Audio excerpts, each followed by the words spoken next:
Peggy 12. Hello everybody, I'm Scott Amos, executive producer for Lara Croft, the Temple of Osiris, here to introduce our newest dev diary. Last time around, we met some of our design team as well as our new characters in Lara's latest 4-player adventure. We also focused on the cooperation and competition mayhem that comes with 4 simultaneous players. Today, we're here to talk about one of the defining pillars and a fan favorite of this franchise, puzzles. We're lucky to have with us our lead level designer and the puzzle design guru of both Guardian of Light and Temple of Osiris, Jeff Wages. Amos. Wages. Yeah, it's a thrill for me to be on the Lara Croft franchise. As you mentioned, I was on Guardian of Light, and when this chance came up at Crystal, I was excited to jump back into it. There are a lot of things I learned from Guardian of Light and from my work on Tomb Raider in 2013 that I was eager to bring over to Lara Croft and Temple of Osiris. And I had a few new ideas for puzzles that we can only do now with our latest mechanics in our 4-player design. Which is kind of Jeff's way of saying that when you get stuck or frustrated at some of these crazy things he's come up with, you can please address all of your hate mail to him. Nah, they'll be fine. It's never about punishing the player. He places a huge emphasis on visual language to make sure that the puzzles are communicating themselves to the player. After that, they can cooperate and experiment and work until they find their own aha moment that solves the puzzle. Which is, honestly, for us, that's the fun, to see people get through this game, to play it front to back, to see everything. And the game is fully playable in single player. And co-op, people need to work together, though, right? Since we have 2 different classes, we split up their skill sets, so then we have these custom cooperative puzzles. As we said from our last diary, we've got archaeologists and gods. I'll let Jeff talk a little bit about their skills, but certainly having these characters that have different things. Jeff, give us a few examples of how these guys work together and the kind of things they can do. Sure, so the grapple line is a returning feature from Guardian of Light. It gains a powerful ability with 4 players in that each player is their own grapple point, so you can maneuver in a lot of new and exciting ways. The Egyptian gods bring the Staff of Osiris to the table, which shoots a beam of light which solves puzzles and can manipulate anything in the world that has these glyphs of Osiris baked onto them. So even like, when you had Teltec and Lara, where you had kind of these 2 different classes that were split up in the last game, right? Now we're talking about having these kind of puzzles where people not only have to work together, but even on the timing side of it. We talked about it with the last playtest. We watched people playing, saying, okay, I'm going to hold the staff, 1, 2, 3, and then they let go too early. Their friend jumps across, dies in the pit of spikes. Those seem like those great kind of cooperative puzzles that we're kind of striving for.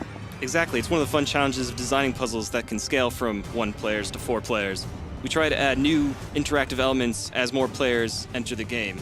One of the simple examples that you'll see here is that in single player, Lara must manipulate the mirrors to destroy the rifts in Duat using the Staff of Osiris.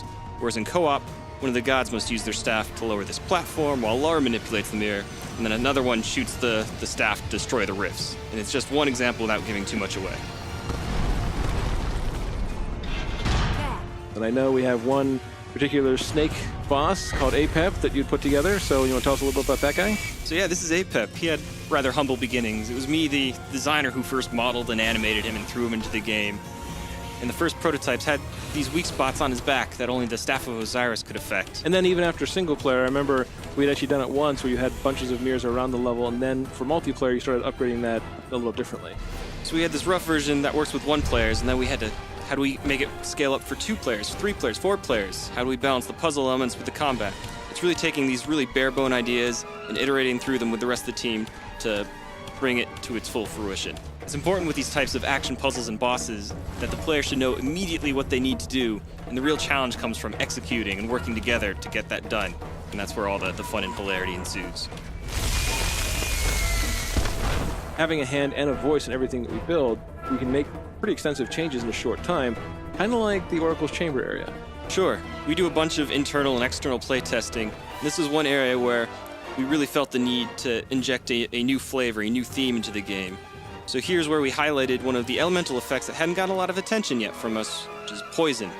And this gave our artists an excuse to go crazy with the green, and the designers reauthored the combat to focus on poison.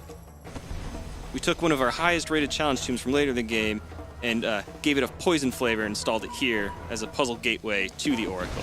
Which, clearly from the playtest after we'd done the change, boosted up both the experience, the puzzle experience in that area, and introduced the unique combat that the Oracle area has, with all the flashier and dramatic touches and lighting effects, even that eerie kind of creepy aura that we managed to put in there throughout.